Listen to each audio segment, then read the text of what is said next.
joining me once again. So we're back with Mr. Morgan, Mr. Denial, Mr. I can't handle being exposed in the most watched documentary in modern times, in recent times, of Tommy Robinson's Silenced. Yeah. I think deep down, Piers Morgan feels utterly embarrassed, probably a bit ashamed of the way he acted. So he's doubling down, tripling down on Tommy. Right? I said to myself, I'm not going to keep going on about this, but it continues in the media, so I'm going to keep covering it. Now, Jorden Peterson is a genius. This man here, I've got so much time for, so much respect for. And I believe he has a lot of respect for Tommy Robinson. I haven't even seen this yet, but I've got a feeling he's going to have Tommy's back. I did see a highlight reel. Some persons on there saying, "Oh, everyone in the UK knows what Tommy Robinson is. Everyone in America ain't got a clue." That's just utter bollocks, mate. Because most of the people in the UK, when Tommy walks down the street, if you've ever seen it, right, he's mobbed. Mobbed. Everyone wants a picture of him. Hey, I love you, Tommy.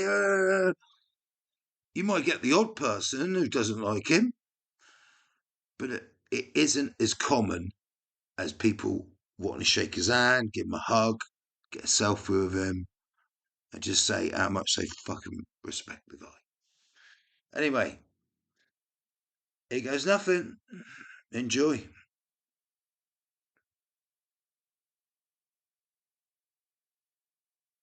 My problem with Robinson being the hero of this is that Robinson is not in prison for anything to do with the gang rape scandal. The primary source of information for me in Canada has been Tommy Robinson, and his insistence on pursuing this. It might be wonderful for us to presume that the person who does that would also be of unimpeachable ethical character on all dimensions simultaneously. Jordan's responsible for this mess that's going on now. He should be ashamed of himself, because in the UK we know who Tommy Robinson is. In the US, he has been Tommy Robinson's passport to gaining influence with Elon Musk. If you want to have the uncomfortable conversation about Islam, it is sort of conducive to pedophilia. I don't know what planet you're living on or what you're smoking, but I'd suggest that you do a course in religious studies. Thank you for the ad hominem attacks. I'm sure that means you have a really strong argument, but I think the young working class girls would beg to differ.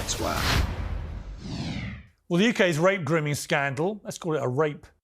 This is my hack for working smart, Monday.com. Let me show you how I use Monday.com to create a tailor-made work Scandal, not really about even grooming. It's just about people raping young, often underage girls. Is a grotesque stain on Britain's standing as a world leader in morality and the rule of law.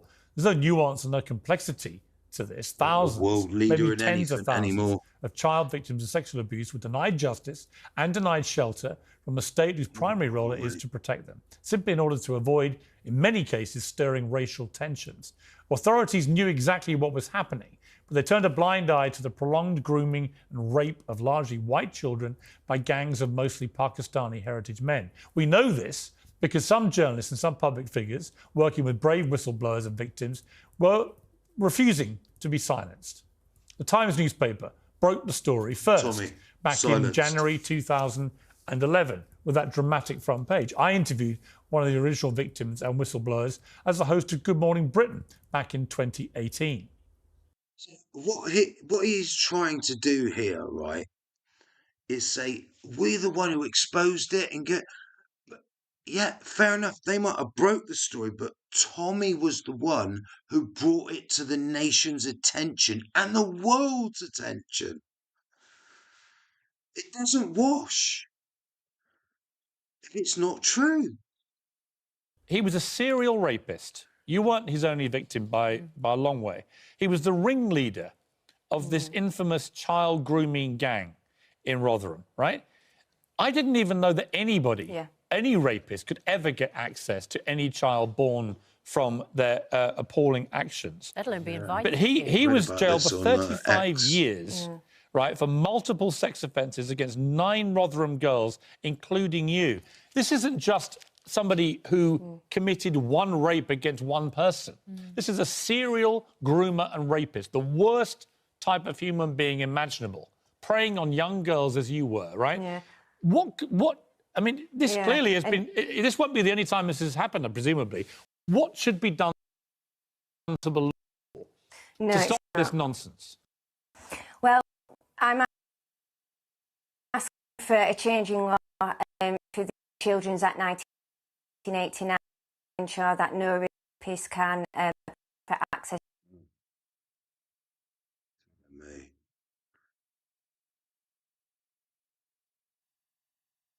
Apply for access to a child conceived through abuse and rape. So the point is, the scandal was covered by mainstream media, both television and newspapers. Not enough, in my opinion. Be back. But it doesn't mean also that it wasn't a comment, guys. I'll be a massive back, cover. But I'll just let you watch it without me being on the screen. It seems to be affecting the quality. All right. It was covered up by almost everyone involved in this. We know that a documentary on the grooming gangs was postponed to avoid aiding the right-wing BNP in local elections. We know a senior police officer in Rotherham, where many of these atrocious crimes took place, told a victim's father the town would erupt if the details came out. We know that in towns and cities across the country, up to 50 of them, authorities are crystal clear a small section of a community that was ultimately responsible for the vast majority of the most wicked crimes. They were, in the main, British, Pakistani Muslims. Almost what was going on with the internet? Most exclusively. Politicians, law enforcement, local authorities conspired to bury the truth because they were afraid, in many cases, of being labelled racist if they told the truth. Many of these young victims were raped and abused for years because of this culture of fear. That is simply unforgivable, and it must never happen again. Now, the reason why so many people are now demanding a full national inquiry, and I'd be one of them, in fact, today, just before I came on air, Elon Musk has replied yes to my post on his platform, X, demanding a national inquiry and demanding Sir Keir Starmer, the British Prime Minister, order it, is because so little has actually been done with the findings of the previous investigations. And the reason it's become a global story now is because Elon has snapped many people from their inertia on this by amplifying so many horrific details that people may otherwise not have known. And that's where Tommy Robinson comes in. People may or may not know my views on Tommy Robinson. I think he has a long, very ugly record of brazen race baiting. In my opinion, a very open and transparent hatred with Islam and consequentially most Muslims. But whatever his motives, and remember, this guy's been to prison 3 times now for a multitude of crimes and is in prison right now, nothing to do with the rape gang scandal, but everything to do with his sickening lies about a young Syrian refugee, which he then compounded by repeating, despite a court order not to. There's no doubt that, to be fair to Robinson, he has banged the drum about the rape gang scandal for a very long time, and he should be credited for doing that. He was on Newsnight on the BBC just a month after the time.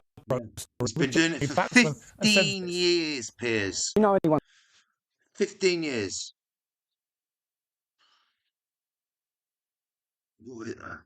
Something is really wrong with this. That's hooked on heroin sold to them by Muslim gangs. You probably don't. I do. Do you know any beautiful girls that you went to school with that are now wearing a burqa that don't see their family? Probably don't. I do. Do you know anyone who's been murdered by a Muslim gang? You probably don't. I do. Do you know any 15-year-old girls that you know that you've grown up with that have been raped or pimped? You don't. So I don't expect you to understand the issues. These are all personal issues of yours. Personal issues in towns and cities like mine that are happening, and they're not happening with the Sikh community, they're not happening with the Jewish community. And indeed, they're not happening with most Muslims. No, they're happening within the Islamic community. This is what I'm saying, that it's an Islamic problem.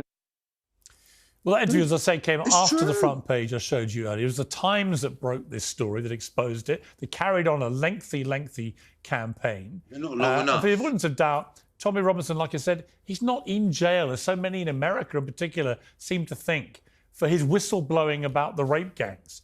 He's in jail for contempt of court. Tell you why, one of the main reasons he's in jail, right? Because he's got a new documentary, right, on some other perpetrators who are affiliated to the government. They're in the Labour Party, our government right now, and he didn't want to give them access to his phone, which made him in contempt of court, right?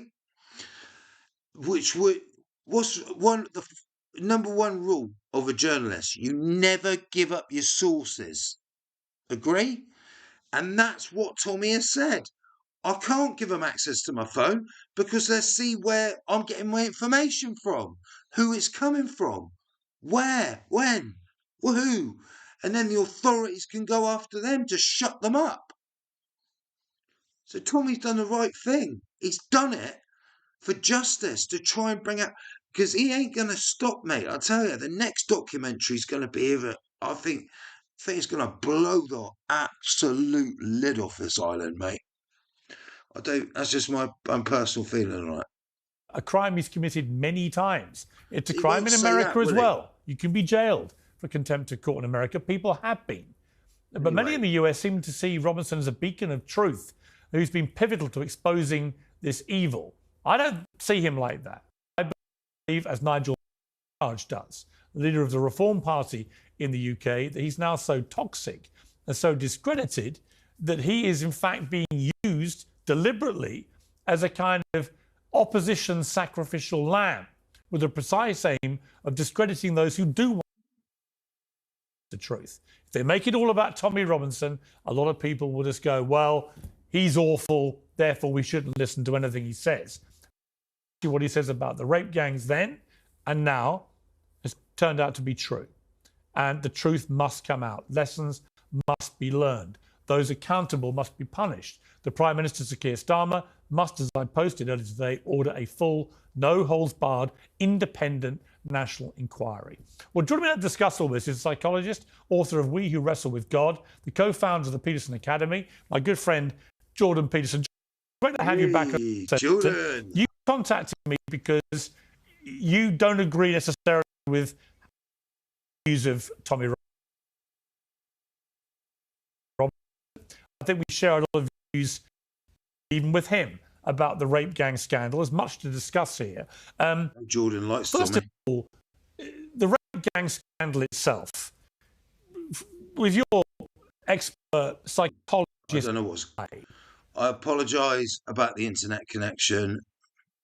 I just right. What has happened here to make so many people so afraid to call it out for what it was, which was racism, predominantly British Pakistani Muslim men being labelled abusing, raping, drugging young, often underage, white English girls? All right, so let's think of 4 bins of complexity that surround the issue. Okay, so the first is the racial divide that typifies the crimes. So it's Pakistani Muslim immigrants and white working class young girls. So there's a racial, ethnic, and religious divide that is part and parcel of the crime. Then there's a class issue in the UK with regards to the victims and also the whistleblowers like Jordan. Robinson. Then there's the meta problem of the difference between Islam and Christianity. The additional problem that psychopathic sadists use religious justification to camouflage and justify their crimes. Then there's the problem of open borders and immigration and the progressive presumption that all cultures, no matter their difference, are valuable in their diversity and can be integrated peacefully into society at, what would you say, an indefinite rate. Okay, and then to add another level of complexity, there's the politicking between the progressives and the right wing with regards to all the issues I just described. Okay, so that's like an absolute bloody rat's nest. And there's lies in every one of those, along every one of those dimensions that are extraordinarily deep and pervasive. And so I was very apprehensive about this discussion with you, Piers, because there's almost no way of weaving, let's say, our way through this without making egregious errors. Yeah. So, okay, so let's, on the psychological side, let's point out two primary realities. The first is that sexual misbehavior even of the sadistic kind is to be expected. You might think about it as an aberration from the norm, but it's only an aberration when the norm is deep and profound and the consequence of many years of socialization and centuries of history. Like the default position for an unguarded woman worldwide and throughout history has been rape target. That's the norm, not the civilized conduct that generally obtains between men and women, even in public, like on the streets in the West. And then there's the additional issue that resentful, psychopathic, sadistic, low-status, desperate men will use any excuse whatsoever to get access to women. So those are just some of the ugly realities that we have to contend with to weave our way through this complete bloody mess. Yeah, and it is very complex. But at the heart of it, you also have a massive cover-up where people from local government, from the main federal government, police, social workers, almost everybody whose job it is to protect particularly vulnerable young girls in society. I mean, I can't think of a group you would more want to protect or throw the force of the establishment protective arm around than vulnerable young girls. At every level, they conspired to not just fail them, but they failed them in many cases deliberately because they didn't want to, in their eyes, let off a tinderbox, a racial tinderbox, by telling people, hey, you know what's happened here? A very large number of British Pakistani Muslim men have been systematically raping young, damaged white girls, in some cases not damaged before they got their hands on them, for a very, very long time, and we've done very little about it. And they didn't want to say this because they were terrified that there would be a huge scandal around that, and there would be a lack of, there would be unrest in communities and so on. Which to me seems the ultimate immoral cowardice. Well, okay, I think there's two things going on there, Piers. The first is the certainty that anyone who would blow the whistle would be subject to the worst possible of cancellations by the woke mob. And this is partly why I have some sympathy for Tommy Robinson, let's say, because it is definitely the case that to take a stand against this is to make yourself a target for the worst sort of calumny and legal action. So the threat is real. And the cancel culture types are very good at identifying individuals and bringing reputation savaging to bear on them in an extremely effective way. So people had reason to be afraid. Now, I'm not saying that fear justifies their silence or their complicity, but we have to be clear about the fact that their fear is real. Yeah. Now, there's another aspect to that that's even uglier than this, I think, Piers, which is that, look, we know that when you destabilize a community with rapid transformation, this could be, let's say, with regards to the green agenda that makes energy more expensive or to uncontrolled immigration, any rapid change with economic consequences demolishes the lower rungs of the socioeconomic hierarchy most particularly, right? They say that when the aristocracy catches a cold, the working class die of pneumonia. And that's a deep biological and sociological truth. Now, one of the corollaries of that, and this is where it gets ugly, is that it's very easy for the elite, especially in a relatively class-based system like the UK, to virtue signal about their progressive openness and their cosmopolitan sophistication, while sacrificing the genuinely poor and dispossessed, so the English working class, to the depredations of whatever virtue signaling policy happens to be conveniently at hand. And so partly it's cowardice, partly it's fear of say, being singled out and canceled, but it's also partly willingness on the part of the elite to sacrifice the genuinely downtrodden and poor to their moral presumptions, to their costless virtue signaling. And that happens consistently throughout the West now. Almost all the progressive agenda, including the open immigration policies, are absolutely devastating to the people who can least afford to be devastated. So I would say the elite in Great Britain made a choice to sacrifice the children of working class Brits to the moral grandstanding of their progressive elitism. And that's in addition to the absolute cowardice that, had some justification in real fear, because there was a cost. And I think that's why Robinson is such a complex figure, because, you said in your introduction, you're not very happy about his documentary. And I don't know what to make of that documentary, the one that, as you said, savaged the reputation of the Syrian immigrant. There's so many layers of lies surrounding absolutely everything that's part and parcel of this complete bloody catastrophe that it's very difficult to get to the truth. Yeah, I mean, look, but one of the things that we can say is that... Yeah, I mean, look, on Robinson, here's what I would say. Yep. I watched your interview with him. I've interviewed him myself. He's not he's not stupid. He's very articulate. He speaks in a very passionate manner. But the things I have a problem with Robinson about are this. One is, I don't think people in America, it seems to me, in the last week, since Elon Musk did a torch to all this, and in my opinion, probably did a... Here we go, people. Here we go. I don't think people are not America. For a start, he's talking to a Canadian. He's not American. Jorden B. Peterson is Canadian, mate.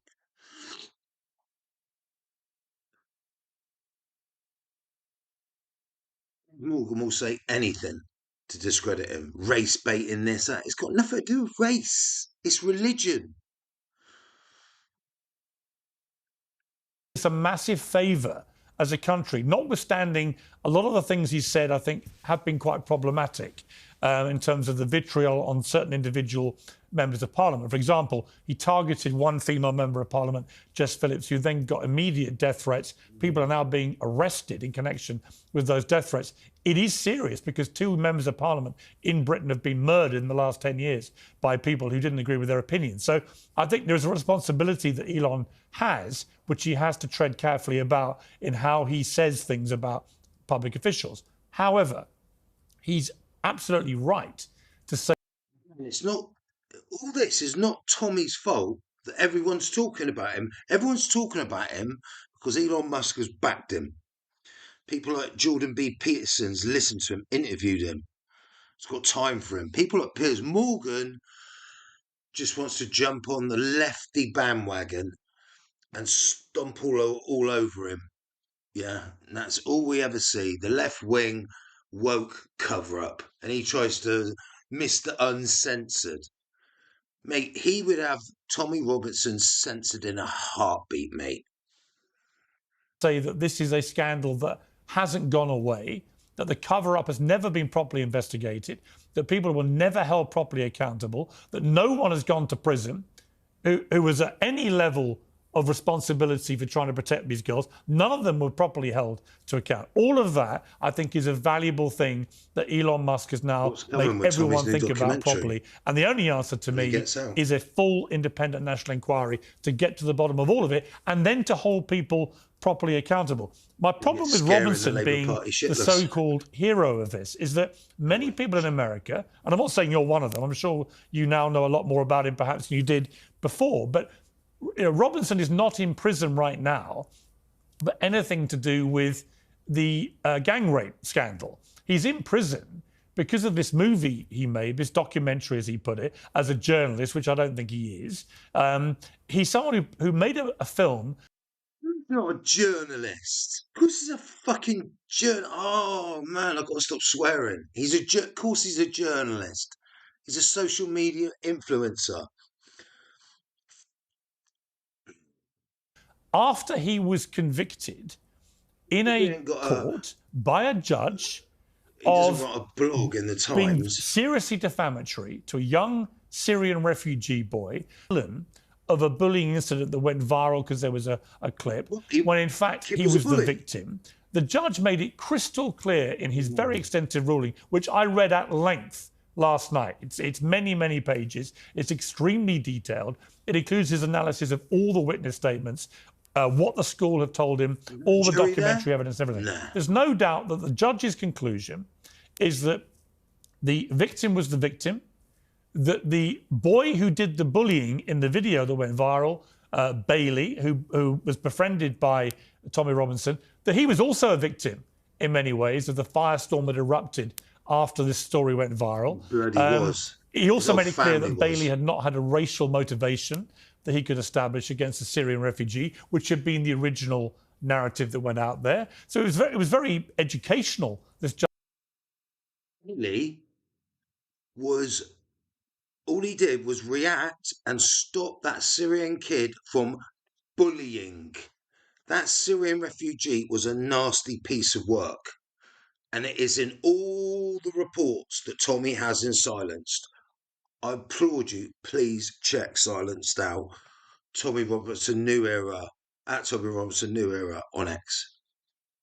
Judgment in many ways and getting to the bottom of what had happened. But he also made clear that the 5 witnesses which Robinson brought to court to try and support his proposition that this Syrian refugee was the bad one of the two, that all of their evidence was lacking in credibility. In fact, he called it, he said some of them had clearly invented their testimony completely. And he was very scathing about the quality of the evidence of everyone that Robinson brought there. And in the end, he found Robinson guilty of defamation. He fined him £100,000 and I think £700,000 in legal costs. And he made it crystal clear to him, do not repeat these lies about this Syrian refugee boy, Jamal, again. And all that Robinson did was go away and repeat them to absolutely everyone, including in this film, to wide audiences. And they are ultimately lies, as proven in a very forensic and extensive court case held by a very eminent judge. So my problem with Robinson... You check all these officials out. They got some lost their jobs, and a lot were paid to keep stumm, silent. They were paid. Don't say anything. Don't tell the truth. Some people were fired, lost their jobs over it. And it is all on tape. That's what he won't mention. Why don't you mention that, Piers? Is that he's trying to portray himself as this great martyr who's been, you know, had lawfare put against him by the British establishment to silence him, when in fact it was his refusal to be silenced and to repeat lies about this young Syrian refugee boy, which is why he's in prison. Secondly, my problem with him, Jordan, if I'm honest, is I don't know how many Americans or people in America who've been following this, because I see all the stuff on social media, they just don't seem to understand that Robinson's criminal record is highly extensive and very unpleasant. So, you know, for 20 years, he's been breaking the law. He attacked an off-duty police officer. He led a hooligan group of football thugs in a brawl involving 100 people. He headbutted a man in Blackburn. He used a false... That man in Blackburn he headbutted was a neo-Nazi, mate. Combat 18, they're called in this country. He was a neo... Oh, see the lies. It's not a lie that he headbutted someone, but put context on it, Piers. Passport to get round the fact he had criminal convictions in the UK to get into America and was caught. He perpetrated mortgage fraud, over £160,000. He was then found in contempt of court twice for turning up at court cases involving people who had been accused of committing these heinous crimes of grooming and raping these girls, nearly wrecking the trials because he was saying defamatory things in public outside the courtroom. And then we come to the refugee story in which he's now back in prison again, and he was found guilty of stalking a journalist and accusing her partner of being a paedophile. This is not a nice guy. This is a pretty repellent human being who also simultaneously has been right to bang on for many years about the scandal of the rape gangs. So, yes, he's complicated, but at the heart of it is somebody who I think also, just finally on the point of Robinson, 2 points I'd make. One, Piers, you're not going to win this he's one, done mate. this, he's monetized his hatred of Islam. It has warped, in my view, all his so-called journalism, activism, whatever he wants to call it, because it's always skewed against Muslims. It's never fair and balanced in any way. And I think that's what tipped him over the edge with this story of this boy at the school. And, you know, on that, the bully, the alleged bully, was actually kicked out of the school before this ever got made public by the media. So they'd already had their own investigation, concluded he was guilty not just of that, but a litany of other similar offences. So he was thrown out. But I also think that Robinson, and this is a slightly more complicated and insidious thing about him, I think he's been deliberately amplified and promoted by the people who have most to lose from exposure, justified exposure, because if they can make Robinson the guy that is trying to expose them, he's so discredited, particularly in the UK, that people won't take it seriously. And that's one of the reasons why there hasn't been more action, is because the leading whistleblower is Tommy Robinson.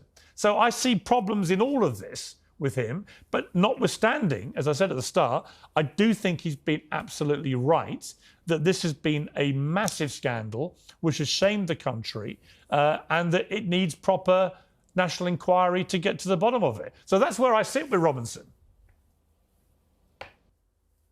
Yeah, well, I've been following the rape gang scandal for, I would say, 15 years, but the primary source of information for me in Canada has been Tommy Robinson.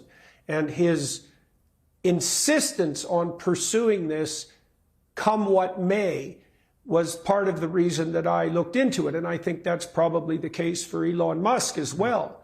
And it's an open question how much of a monster you have to be to shrug off all the accusations and the reputation savaging and to put and the threats to your own existence and to your family's existence to sally forth regardless and bring these issues to public attention, you know, over a decade, let's say.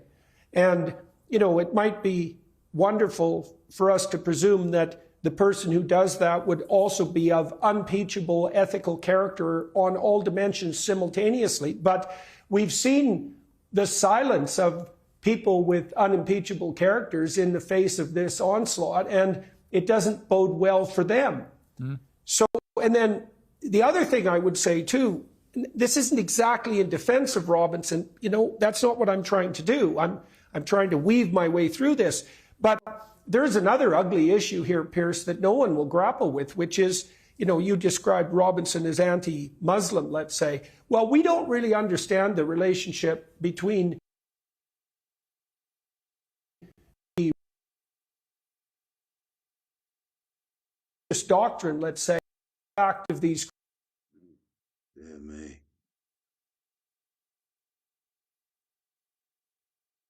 crimes. Now, I want to make two cases here. You know, the first case is that 40 out of 50 Muslim majority countries in the world are authoritarian hellholes. And only 3 of them are democracies. And that's Morocco, Indonesia, and Turkey. And, you know, they're not, I wouldn't put them in the highest echelons of stellar states. And so, what is that exactly? Is that a deviation from Islamic principles, or is it a consequence of them? Now, no one wants to have that discussion, and it's no bloody wonder, you know, and then, so that's on the negative side, let's say. And there are certainly doctrines in Islam that are very, very difficult to square with free, liberal, Western, Christian democracies. And those differences aren't just apparent, they're deep. Now, I would say on the optimistic side that we could turn to Islamic leaders like those who run the United Arab Emirates and even to some degree now Saudi Arabia and the signatories of the Abraham Accords to find a different pathway. There have been stellar leaders both from Saudi Arabia and the UAE who've come out and said that publicly, very publicly, that they've got their Islamic fundamentalists under control and firmly in hand and are completely undiluted as to their danger.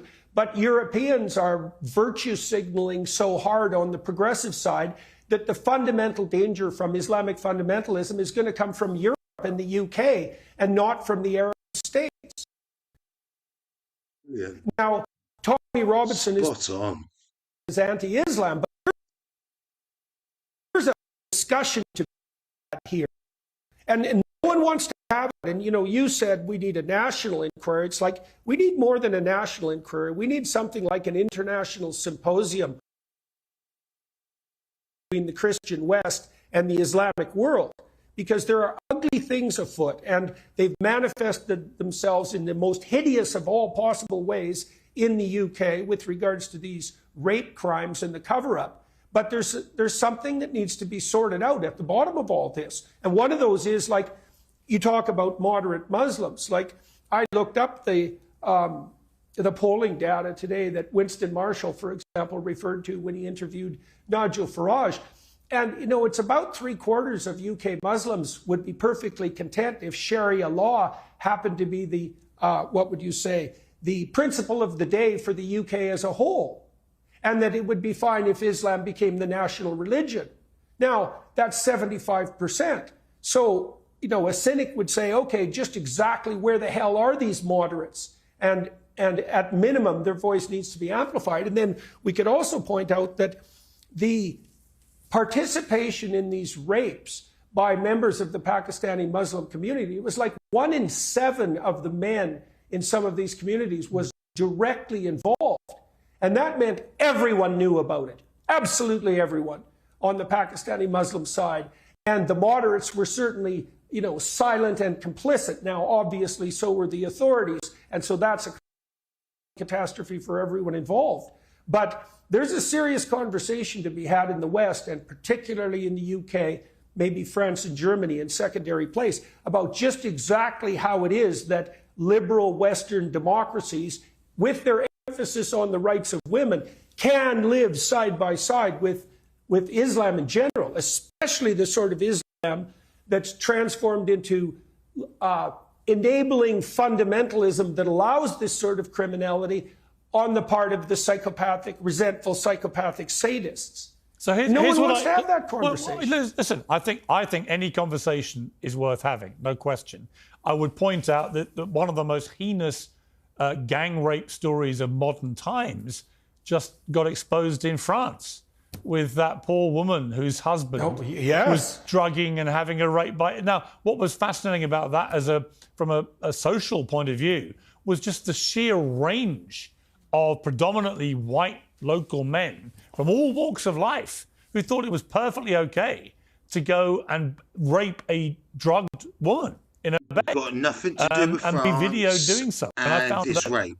We're talking about Islamic gang rapes. So it's not just like this is a problem is only in the Pakistani British Muslim community. It's not. It's almost 90%. Having said that, this is clear. Definitely. Definitely.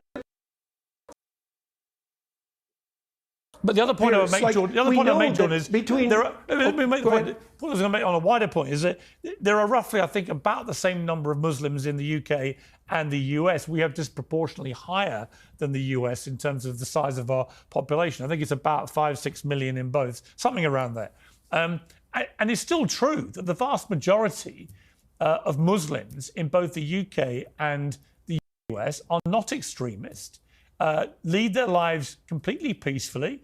The UK has always come out pretty much on top of all the surveys of tolerance and diversity and a good, safe, pretty good place to live. We had a big problem with ISIS extremists a few years ago, but we managed to tackle that. And thanks to Donald Trump and others in America, ISIS, until recently, has been kept very firmly back in its box and not been able to commit the same outrages. But I certainly didn't get a sense that all the Muslims in Britain were racing to be part of ISIS. They weren't. The extremists, as they are in every religion, are the exception, not the norm. And it's a pretty perilous road we go down if we start to say, well, the whole Muslim community is at fault here, which, by the way, Tommy Robinson has said, after the 7/7 bombings a few years ago on the buses and the underground system here, a heinous series of 4 terror attacks in London. Tommy Robinson went up and basically accused all Muslims of being complicit, all of them, and later retracted it. But that's why when I say Tommy Robinson is an Islamophobe, I don't think he doesn't hide it. He might deny it, but he doesn't hide it from his own rhetoric. He is somebody that despises Islam and believes that all Muslims were to blame when there were terrorist attacks by extremists in London. And I think that is dangerous rhetoric. So I think that there is a conversation. Well, it's clearly dangerous. It's clearly dangerous. The conversation has to be nuanced. Okay. And it has to be careful. Would you accept that? I agree. Well, let's take absolutely. That's for sure. I mean, let's take it apart a little bit more. Then, I mean, first of all, there are reasons that the authorities were afraid to act in the manner that they should have. Now, they were afraid partly because they would be pilloried by their confreres on the radical left, because the progressives are very good at reputation savaging their own. Yeah. But they're also afraid of a Islamic fundamentalist backlash and the murderousness that might accompany that. So there's a reason they're afraid. And Piers, you also didn't address my issue, and I'm not accusing you of anything. I don't expect you to have the answers because this is too complex. But the fact that only 3 of 50 Muslim majority polities in the world, states, are democratic, even approximating democratic, it's like, what the hell are we to make of that exactly? Like, look, first of all, you pointed to the fact that there are psychopathic sadists, dark tetrad types, right? Machiavellian, narcissistic, psychopathic, and sadistic. That's the constellation of personality traits. And that's a human constant. It's about 3 to 5% of the population. And that's independent of race and ethnicity. So, like, there's no shortage of bad actors. And you're right to point to that rape case in France. There were 75,000 people in the chat groups associated with that rape case, fantasizing about doing exactly the same sort of thing to their wives or to someone else's wife. There's no bottom to the darkness of the human soul. And the bloody progressives tend to be absolutely blind to that fact. Now, so you can't point to the Muslims, let's say, and say, well, that's where all the psychopaths are, because clearly that's not the case. But that does still it still allows this other can of worms to remain uninvestigated, which is, so 100% of Protestant or Catholic majority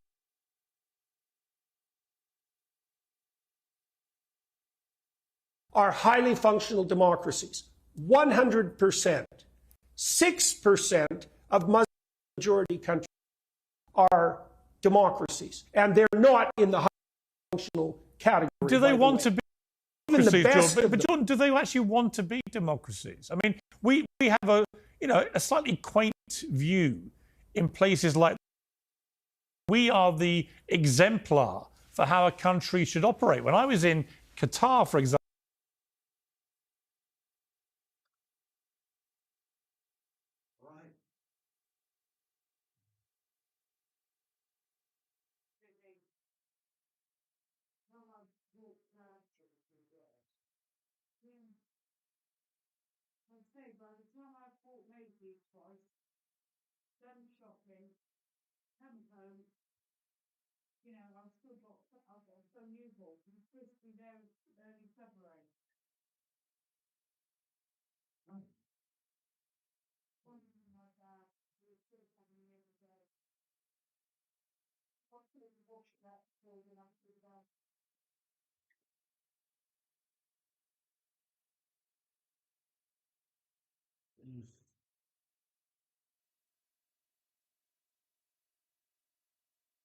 for the World Cup, the Football World Cup. I met some of the high-ranking Qataris, including people who were related to the Emir.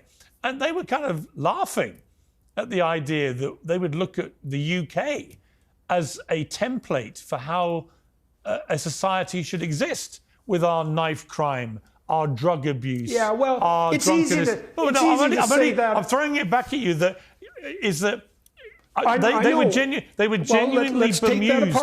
They were genuinely bemused that we would think here that somehow the way our country operates is the exemplar that they should be adopting. Okay, well, so this is what I would say to that is, first of all, you're right, but that also makes the problem that I'm addressing in some ways or bringing to light even more stark, because it isn't necessarily the case that the denizens of the Islamic world look to progressive Western democracies as the ideal. But that turns out to be a problem if you're importing them en masse, because their fundamental predisposition might not be democratic, and yet they're in a democratic society. So it isn't obvious what to do about that. Okay, the next thing I would say is it's pretty bloody easy for the rich Muslim countries who are absolutely awash in, I would say, undeserved oil money to moralize about the superiority of their culture. I mean, the Wahhabis in Saudi Arabia were a little, fringe tribal cult before the West stupidly dumped $1 trillion on them and allowed them to propagandize the entire world. They would have been a backwoods Arab tribe lost in the desert forever if it wasn't for oil money.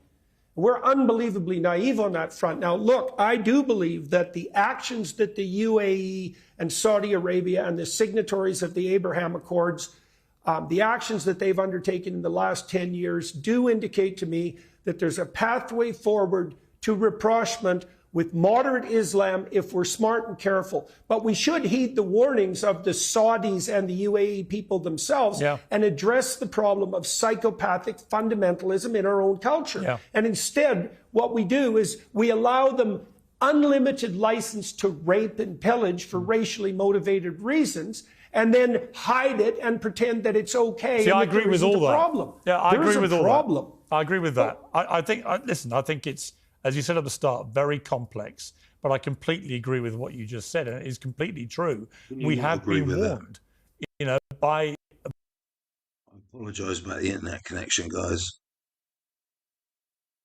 I really don't know what's going on this morning with it. Attack in Germany, where there were explicit warnings that the South... Anyway, that's it. They go on to talk about Justin Trudeau next, which is great news that he's stepping down the wokest woke. I know Peterson does not like Justin Trudeau. Jorden Peterson spitting facts. Absolute facts. And it's not like, oh, I'm pro Tommy Robinson, but he is pro Tommy because Tommy talks facts. All Piers Morgan is doing is repeating mainstream media lies, government lies. Some of it has an element of truth, but a majority of it is utter rubbish. Thanks for joining me. Hit that like and subscribe button. I really do apologise about the internet connection this morning. I need to get home because my internet is much faster and quicker. Anyway, cheers guys.